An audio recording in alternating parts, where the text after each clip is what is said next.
안녕하십니까, 소마시네마 막 리뷰입니다. 좀 주목을 덜 받는 영화 한 편 또 소개하려고 나왔습니다. 9월 5일 위험한 특종이라는 영화인데요. 이 작품은 일단은 개봉 상영관이 많지 않은 영화입니다. 미국에서는 2024년 12월 13일에 개봉을 했고요. 국내는 2월 5일이니까 편차는 그렇게 크지 않은 편인데요. 일단 상영관 수가 많지 않아서 좀 아쉬움을 남는, 그래도 꽤 훌륭한 영화라고 말씀드릴 수 있겠습니다. 일단 이 영화에 대한 좀 그 장벽이 좀 있는데요. 일단 이 영화의 배경이 되는 역사적 사건을 좀 알고 있어야 될 것 같고요. 참고로 이 작품은 아카데미상의 각본상 부분의 노미네이션, 그런 작품이니까 나름 검증된 영화라고 말할 수 있겠습니다. 베니스 영화제에서 먼저 공개가 됐었고, 일단 제작은 독일과 미국에서 같이 제작을 한 영화입니다. 감독은 팀 펠바움이라는 감독인데요. 일단 이 영화에 들어가기 앞서서 일단은 이 영화의 배경은 검은 9월단 사건이 배경입니다. 검은 9월단 사건은 1972년 미넨 올림픽 때 당시에 이 팔레스타인의 일종의 그 분파 중에 팔레스타인 해방기구 당시에 분파 중의 하나였던 검은 9월단에 의해서 이스라엘 선수단 일부가 일단은 그 납치 살해가 된 사건입니다. 되게 비극으로 끝난 사건이기도 한데요. 당시 이 미넨 올림픽은 당시 이제 데탕트 무드를 좀 타고서 해빙 무드 속에서 좀 평화롭게 진행된 그런 올림픽이었고, 그 다음에 그 최초로 또 미국에서는 생중계가 생중계가 일어나기로 했던 그런 올림픽이기도 합니다. 근데 아이러니하게도 그런 위성 그 생중계가 되었기 때문에 당시 테러 현장 자체가 또 생중계가 되었던 최초의 경우이기도 하다라고 말할 수 있겠습니다. 이게 그 지금 보면 되게 어이없는 그 실수를 많이 했는데 당시에 그 이 일을 맞닥뜨리는 사람들 대부분이 경험이 없었다고 하네요. 그래서 이 영화에서 일어나는 그런 일들은 어떻게 보면 소잃고 외양간 고치기긴 하지만 지금 현재까지도 그 테러 문제에 대해서 많은 생각을 하게 만드는 그런 역사적 사건이기도 합니다. 지금 이제 보시고 있는 그 보도는 2022년도에 올림픽 테러 50주년 추모식에서 이 희생자들의 사진이 이게 지금 올라가 있는 모습입니다. 12명의 희생자가 발생을 했죠. 이 이스라엘 선수들이고요. 선수단과 이제 그 코칭 스태프 등등입니다. 그리고 요 옆에 있는 사진은 그 이 영화에도 그대로 사용되는데 이 범인 중에 검은 구월단의 범인 중 한 명인 칼라드 자와드라는 인물의 당시에 촬영된 사진이라고 할 수 있겠습니다. 이게 이제 위령비고요. 자, 요렇게 이제 있었던 이 사건인데 이게 국내에서는 그 72년도면 그렇게 올림픽에 대해서 큰 관심이 있을 때도 아니고 그러다 보니까 많은 분들이 이제 기억을 잘 못하는 사건이기도 한데 올림픽 역사에서는 되게 참혹한 사건으로 기억되었고요. 뭐 유튜브에 찾아보셔도 이 사건에 대해서는 많은 다큐멘터리라든가 서프라이즈 영상까지도 있으니까 MBC 서프라이즈 영상까지도 있으니까 찾아보시면 좀 이 영화를 이해하는 데 도움이 됩니다. 이게 이 영화의 초반부 때문에 좀 그런데요.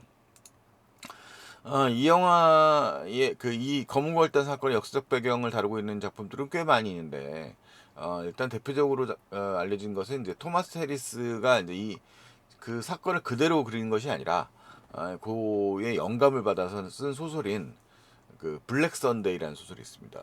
그 블랙 선데이라는 소설이 영화화되어서 77년도에 만들어진 적이 있고요. 그 다음에 이건 존 프랑켄하이머 감독의 영화입니다. 그 다음에 더 유명한 영화는 2006년도에 만들어진 스티븐 스필버그 감독의 미넨이라는 영화가 있습니다. 이 작품은 모사드의 관점으로 그려진 영화인데요.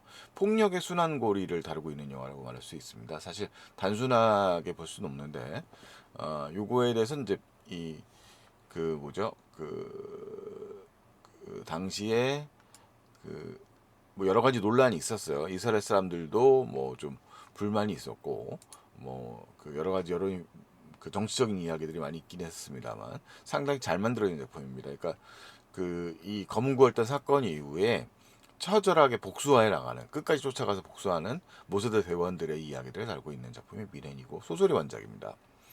자, 요렇게 있고요. 감독은 이 영화의 감독은 사실 이제 그 전에는 SF 영화인 헬과 콜로니 등을 연출했던 팀 멜파움이라는 감독인데 그렇게 많이 알려진 감독은 아닌데 상당히 그 제한된 공간 안에서 밀도 높은 드라마를 잘 연출한 작품입니다. 일단 이 영화가 기본적으로 상영 시간이 1시간 34분밖에 안 돼요. 그러니까 긴 상영 시간이 아니고 공간도 거의 뉴스룸, 그러니까 스포츠 중계를 위한 룸으로 다뤄져 있는 방식이고, 그리고 이야기가 그냥 본론으로 바로 직진하는 영화입니다. 그래서 이제 그 바로 이 위넨, 그러니까 이 관점 자체가 ABC 방송국, 당시에 이제 미국으로 생중계 방송을 준비하려고 했던 ABC 스포츠 팀의 조종실이 거의 대부분의 러닝타임을 배경으로 하고 있고요. 이 테러 현장이라든가 이런 거는 당시 뉴스릴들을 대부분 다 활용해서, 당시 영상이 남아있으니까 그것들을 활용해서 영화를 만든 작품입니다. 그래서 이 영화는 당시의 사건에 대한 그 언론에 대한 입장, 그리고 무엇에 대해 생각해야 되는가에 대한 얘기를 하고 있기 때문에 이 영화는 관객들이 막 몰입해서 볼 만한 뭐 그런 상업 오락 영화라고 말하기는 어렵지만, 그렇다고 뭐 영화가 어려운 영화는 아닙니다만, 그래도 그 사건의 이야기를 거의 뭐 리얼타임은 아니어도 압축해서 그 이 보도 언론사, 그러니까 당시 이제 언론 윤리의 기본만 가지고 있는 보도 기자들 사이에서 그들도 처음 맞닥뜨리는 이 사건에 대해서 어떻게 대응하는가, 그리고 굉장히 큰 실수를 하게 되는데 그 이야기들을 담고 있는 작품입니다. 그 영문 제목은 September 5고요. 9월 5일이란 말인 얘기죠. 그다음에 이제 부제로 The Terror Went Live, 그들의 테러가 중계되었던 날, 이렇게 되어 있네요. 자, 되게 평은 뭐 상당히 높습니다. 이 영화는 뭐 깔끔한 영화예요. 그러니까 그 윤리적인 그 논란을 다루고 있습니다만, 그 윤리적 입장들보다 이 사람들이 현장에 일을 하고 있기 때문에 그 현장의 상황에 맞닥뜨려 있는 보도, 언론, 방송사 종사자들의 모습을 그대로 담고 있는 영화이라고 할 수 있겠습니다. 대부분 이제 실제 인물들의 영감을 받았는데요. 당시에 이 피터 사스가드가 연기하는 캐릭터는 룬 알리지라는 인물이고, 이 사람은 ABC 스포츠의 사장, 일종 최종 결정권자라고 할 수 있겠죠. 그런 인물입니다. 그러니까 요 사진 속의 인물이 이제 룬 알리지 실제 인물이고요. 그 다음에 이제 마빈 베이더라는 인물은 벤 채플린이 연기하는데, 이 사람은 스포츠 운영 총괄자라서 말하자면 이제 언론 논란에 약간 그 앞에 나왔던 룬 알리지가 이 경영 마인드에 가까운 시청률 같은 데 관심을 두고 있는 인물이라고 한다면, 이 사람의 운영 총괄자인 마빈 베이더는 좀 더 신중한 접근을 하고 있는 약간 언론인에 가까운 관점을 가지고 있는 인물입니다. 그 다음에 이제 여기서 이제 최종적인 방송 출력을 담당하고 이제 하는 프로듀서 역할은 제프리 메이스 PD죠. 존 마가로 역할이고, 실제로 이 영화에도 많은 자문을 했던 인물이라고 하네요. 그리고 사진들은 다 그 당시에 비슷했던 시기들을 좀 검색해서 찾아서 집어놨습니다. 이 다 유명한 인물들이더라고요. ABC 스포츠 방송계에서. 그리고 이제 이 가상인물로 보이는데 마리안느 게프하르트라는 배우가 연기하죠. 이분은 티처스 라운지 같은 영화 그 작품에서 굉장히 인상적인 연기를 했던 독일 배우입니다. 레오니 베네시라는 캐릭터를 담당하고 있는데, 이 사람은 영화에서 이 두 인물이 사실상 이 제프리 메이슨 캐릭터, 존 마가로가 연기하는 이 캐릭터하고, 그 다음에 이제 마리안느 게파하르트가 가장 중심 인물인데, 말하자면 이 당시에 ABC의 언론 종사자, 그리고 도덕적 딜레마에 갈등에 서 있는 인물이라고 할 수 있는 인물이고, 그다음에 마리안느 게파하르트는 당시에 이 테러라든가 사건의 독일인의 입장, 실제로 뭐 종조이 된 다음에 72년도 위넨이니까요. 서독 시절이거든요. 그러니까 동서독이 통일되기 20년 전이고, 그 다음에 독일이 이제 전쟁에서 패한 다음에 불과 뭐 한 15년, 80년, 15년, 예, 그러니까 뭐 얼마 되지 않았을 때입니다. 한 30년도 안 됐을 때죠. 20몇 년밖에 안 됐을 때니까 그때를 담당하면 독일의 양시 또는 독일의 입장을 다루고 있는 작품 인물이라고 말할 수 있겠습니다. 그래서 사실 영화에서 그 약간 이제 편의적 역할도 해줘요. 그러니까 왜냐하면 이제 당시 배경이 독일이니까 이 미국인 방송사 ABC 방송사에 고용된 독일이라는 설정이기 때문에 이 사람이 이제 모든 정보를 갖다가 빨리빨리 독일어를 갖다가 이제 영어로 번역해서 설명해 주는 이야기고요. 영화는 이제 70년대라고 하는 방송 특성에 대한 리서치가 또 잘 돼 있어가지고 그 방송 리서치의 풍경들을 또 잘 묘사하고 있고요. 그 다음에 이제 이 작품의 배경이 된 72년도 미넨 검은고 열단사의 경우는 상실 그 영상 자료가 꽤 많이 있기 때문에 당시의 현장 자료, 그러니까 막 방송된 송출된 자료들을 갖다가 그대로 활용을 해서 적절하게 적절한 편집과 구성을 통해서 잘 묘사하고 있어서 그것도 실감을 높여줍니다. 그래서 처음에 약간 학습 필요하다는 얘기는 이 영화는 그냥 훅 들어가 버리거든요. 그러니까 뭘로 시작하냐면 72년도에 미국 입장에서 가장 유명한 인물은 마크 스피츠라고 하는 수영 선수가 오관왕인가를 했을 거예요. 그래서 그 중계 방송을 하고 있는 현장 모습들, 그리고 당시에 이제 위성 방송이 초창기였기 때문에 그때의 그런 현장들, 그리고 이제 카메라 풍경 뭐 이런 모습들을 담고 있는 모습이 이제 앞에 쭉 이어지고, 그러면서 이제 방송에 참여하고 있는 캐릭터들의 지금 앞에 소개했던 주요 캐릭터들, 그 다음에 여기 보면 이제 조종 엔지니어는 이제 프랑스인도 한 명 등장하고요. 다양한 이제 팀원들의 모습들을 보여줍니다. 그러면서 이제 당시의 상황들을 그대로 묘사하는데 많은 그 현장감을 살리는데 앞부분에 상영이 진행됩니다. 그 영화의 서스펜스는 당연하게도 이제 일단 이 방송 조종실이 이제 어느 정도 그 데이 오프로 들어가서 휴식을 취하려고 하는 상황 속에서 총소리가 들리면서 이 이제 문제가 발생을 하는, 그러니까 이제 그 테러가 발생하는 상황들을 볼 수 있겠습니다. 보면서 그 이제 진행이 되는 거죠. 그러면서 이제 우리는 사실 이 사건에 대한 사실 정보를 아예 없어도 기초적인 이제 사건이 있었던 정도만 갖고 가서 보는 게 좋은 게, 이제 일단은 그 영화가 실제 이제 우리가 사건을 대략은 알아도 디테일한 내용들은 모르니까 그 디테일한 내용들이 어떻게 진행되고, 그것이 방송인사들의 관점, 어떻게 보면 한 달이 건너서 가게 되죠. 이게 감정의 파토스가 아무래도 사건의 본론으로 들어가서 미넨 같은 영화들은 이제 모세드 대원의 입장에서 느끼는 그런 감정적 요소들이 많이 들어가 있는데, 이 영화는 되게 드라이하게 건조하게 영화가 묘사되어 있고 언론인의 관점에서 이제 묘사되기 때문에 이 주제의 포인트가 언론인들이 어떤 태도를 취해야 되는가, 이런 상황이 되었을 때 사회적 공기능이라고 하는 그런 부분들과 연관되어서 이해하게 됩니다. 방송사라는 것도 상업 언론이기 때문에 당연히 그 일종의 시청률 전쟁 같은 부분들에 대해서도 특종이라고 하는 것에 대한 집착 같은 것도 있을 수밖에 없죠. 그런 상황에서 과연 방송사가 어떤 포지션을 취해야 되고 언론인들 어떤 자세를 가져야 되는가에 대해서 진지하게 다루고 있는 그런 영화라고 할 수 있겠습니다. 그래도 영화 자체가 사건이 나누고 사람의 목숨이 걸려 있는 사건을 다루고 있고 취재하고 있기 때문에 그런 상황들이 단순하게 뭐 이들을 막 뭐 일방적으로 기레기라고 말할 수도 없고, 그러니까 이 어떻게 보면 이들도 서로 맞닥뜨는 혼란스러운 상황들을 같이 여과 없이 보여주고 있거든요.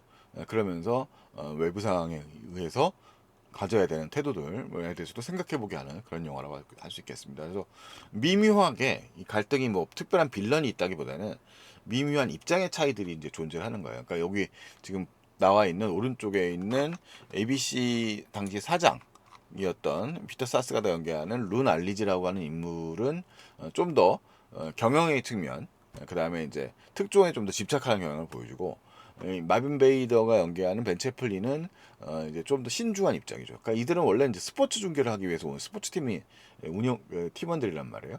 그런데 스포츠 팀을 하다가 갑자기 이제 여기서도 이제 앞부분 초반부에도 이제 포석을 까는데, 사스가드는 이제 상업적인 마인드가 있는 사람이라서 일종의 그 이스라엘 선수단의 이야기에 이제 그 전후 이야기, 전쟁과 전쟁 후에 이스라엘의 미묘한 감정, 홀로코스트가 있었던 질문을 이제 던지라는 얘기를 놓고 저런 얘기를 하는 거죠.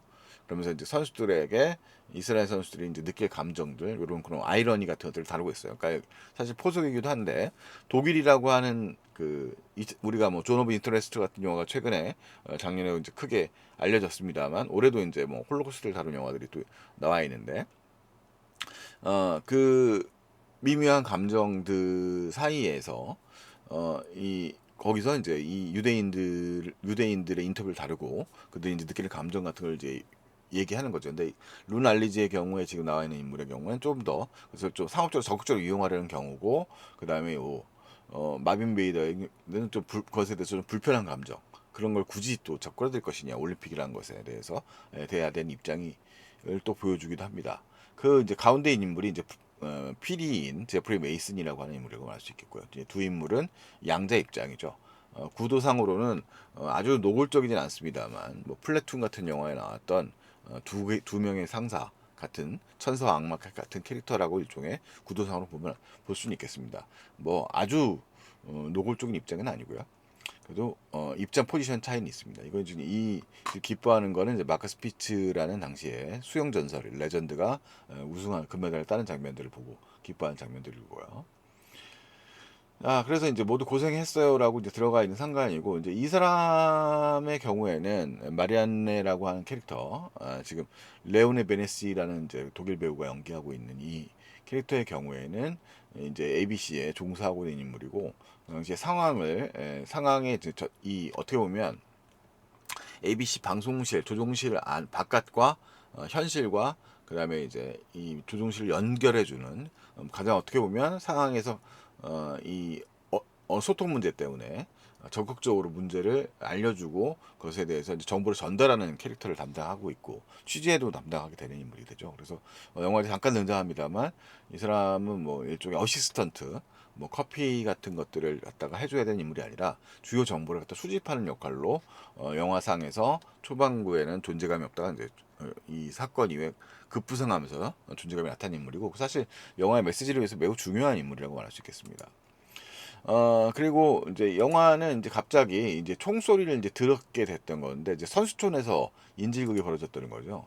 그러면서 총소리를 전쟁이 끝난 전쟁을 겪었던 세대들이 이제 다 당시에 이제 스탭들로 있었기 때문에 그것에 대해서 약간 논란이 벌어지고 그 다음에 이제 실제 사건을 인지하게 되면서 ABC도 이 중계 방송에 뛰어들게 되는 거죠.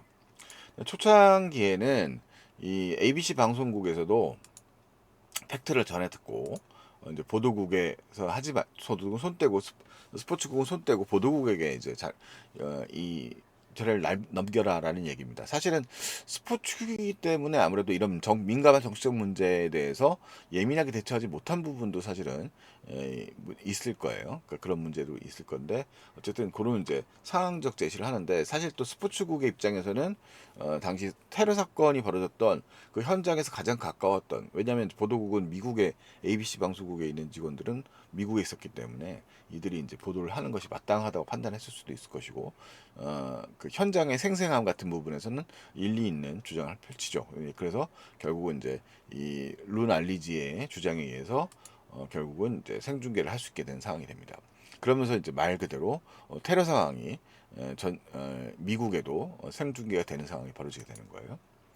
자, 그러면서 이제 이 여러 가지 이제 얽혀 있는 여러 가지 문제들, 뭐 이제 위성 사용 문제라든가 이런 문제들을 해결을 하고 그 다음에 이제 특종으로 이 ABC가 이 미넨 올림픽의 상황들을 갖다 이 테러 상황을 전하게 되는 상황이 된 거죠.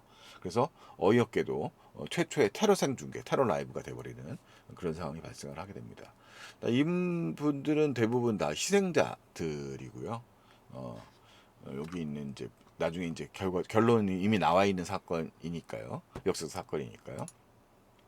요 영상들은 당시의 현장 그때 실제 영상이 그대로 사용되어서 방송되고 있습니다. 이 앵커 역할의 배우는 따로 등장하지 않고 요렇게 그 실제 릴 속에 있는 모습으로 연출된 걸로 묘사되고 있습니다.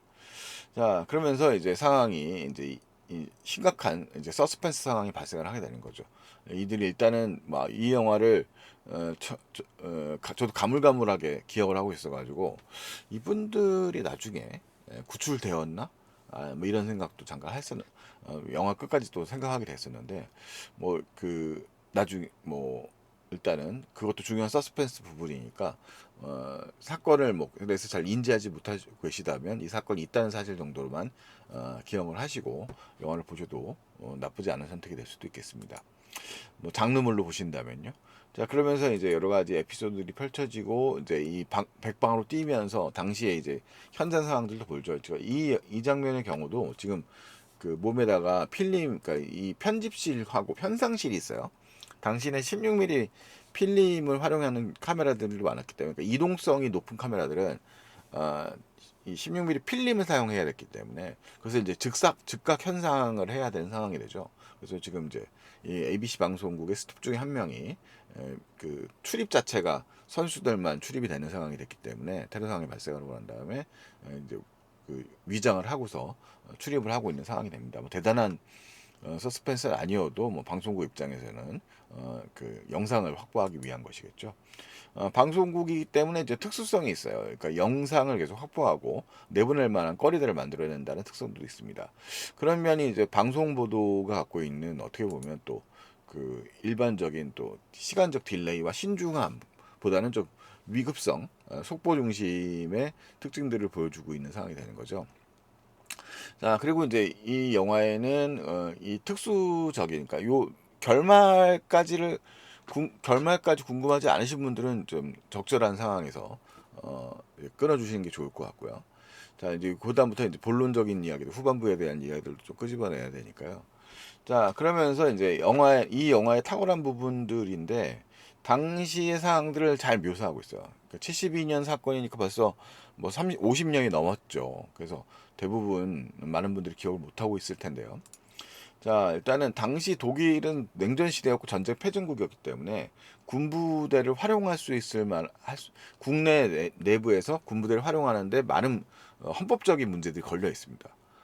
당시에 뭐 일본이 아시다시피 뭐 자위대가 있고 군대가 공식적인 군대가 없는 것처럼 독일도 이제 일종의 그이 패전국이었기 때문에 그런 상황이 있었던 거고, 72년 미네 올림픽은 36년 6년도 베를린 올림픽 때 히틀러 치하에서 열렸거든요. 독일의 올림픽이. 그러면서 이제 약간 그 베를린 올림픽은 나치의 선전물 같은 올림픽으로 활용되는 올림픽이에요. 그래서 그런 올림픽을 좀 오명을 씻기 위해서 그리고 서독이라고 하는 나라가 다시 좀 경제 부흥을 다시 일으켜서 자신들의 좀 그 부강함과 평화로움을 부각시키기 위한 그런 올림픽이 열린 거거든요. 네, 그래서 이런 것들에 대해서 좀 허술한 대응이 있었던 거죠. 그리고 아까 평화 무드가 있었던 시기이기도 했기 때문에, 그래서 뭔가 좀 허술했어요. 그리고 실제로 이 검은고열단 사건 이후에 독일의 이제 테르지나 부대의 경우도 창설이 됩니다. 경찰 특수 저기 뭐 테르지나 부대 같은 경우도 창설이 되면서 유명해지기 시작하는데, 자, 어쨌든 간에 이제 당시에 지역 경찰들은 당시 이것에 대해서 상황은 알고 있었지만 이런 상황이 처음인 상황이었어요. 그러니까 모두 독일도 마찬가지였고 뭐 ABC 방송국도 마찬가지였고 모두가 전 세계가 거의 사실 이런 상황 자체를 예상하지 못했고 생각도 못했던 거죠.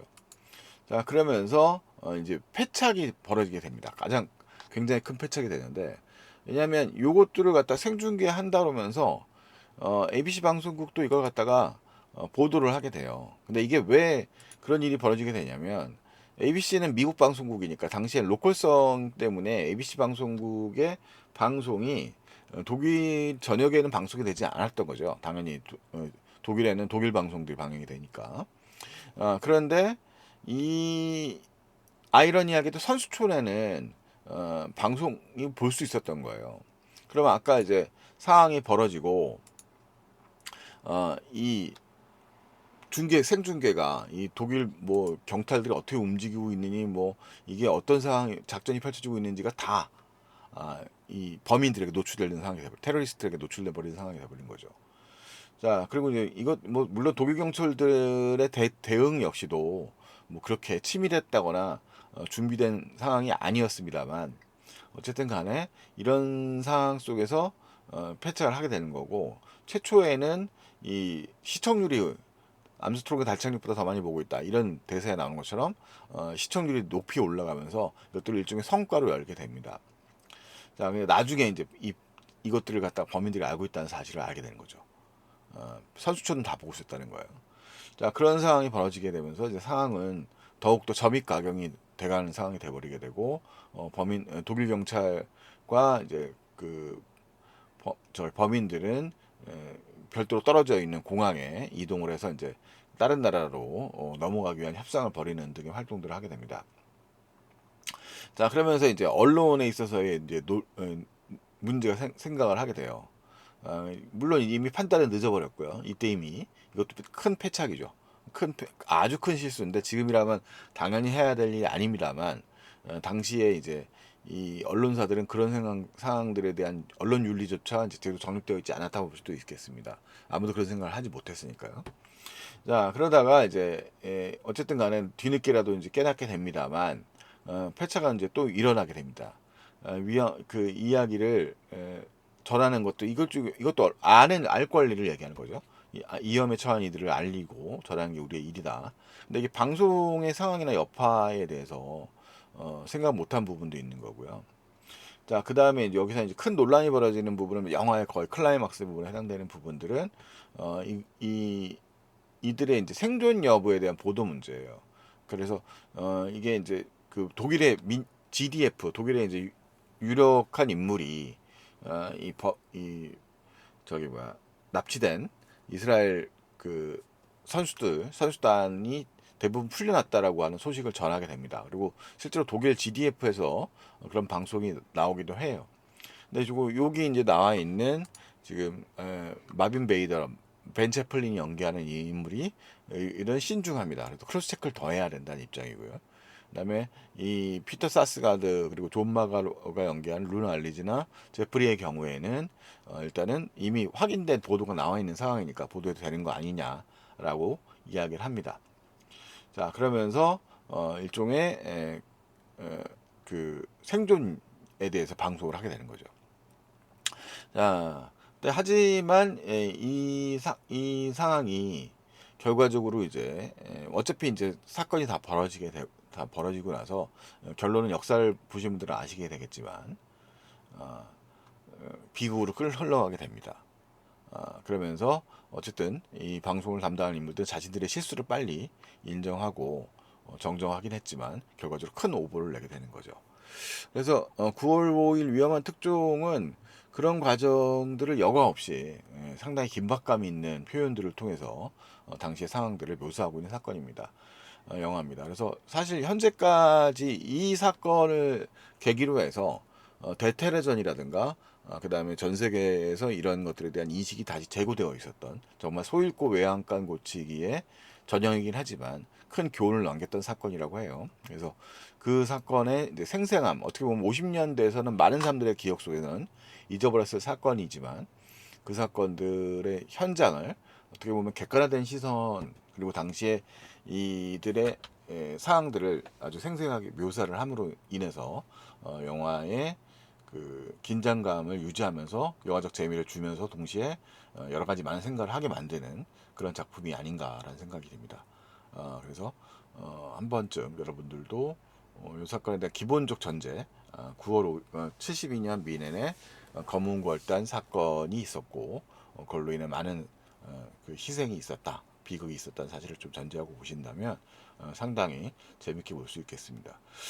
배우들이 뭐 이렇게 아주 익숙한 배우들이 아닙니다. 많이 보던 배우들은 아닙니다. 물론 피터 사스가드는 뭐 그 베니스 영화제 남은상도 받기도 했던 인물이기도 하고 유명한 배우입니다. 벤 채플린이나 존 마가로나 모두 다 연기가 뛰어난 배우들이고요.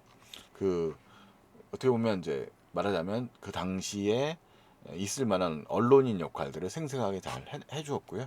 그 다음에 이제 이 사건에 대해서 특히 인상적인 인물은 독일인 캐릭터를 연기하는 마리안네 게파르트의 레오니 베네시예요. 그래서 이 독일의 입장, 감독이 독일인이기도 하고 독일의 입장은 우리는 그 당시에 이제 전후에 대한 좀 반성이라든가 이런 부분들의 입장들을 충분치 않았다. 이것들에 대한 대응이 하지 않았다. 이거 좀 들떠서 뭐 했다라고 하는 입장, 독일인의 입장, 그리고 독일의 입장을 잘 품고 있는 그리고 반성적 시각을 그대로 보여주는 인물로 마리안네 역할에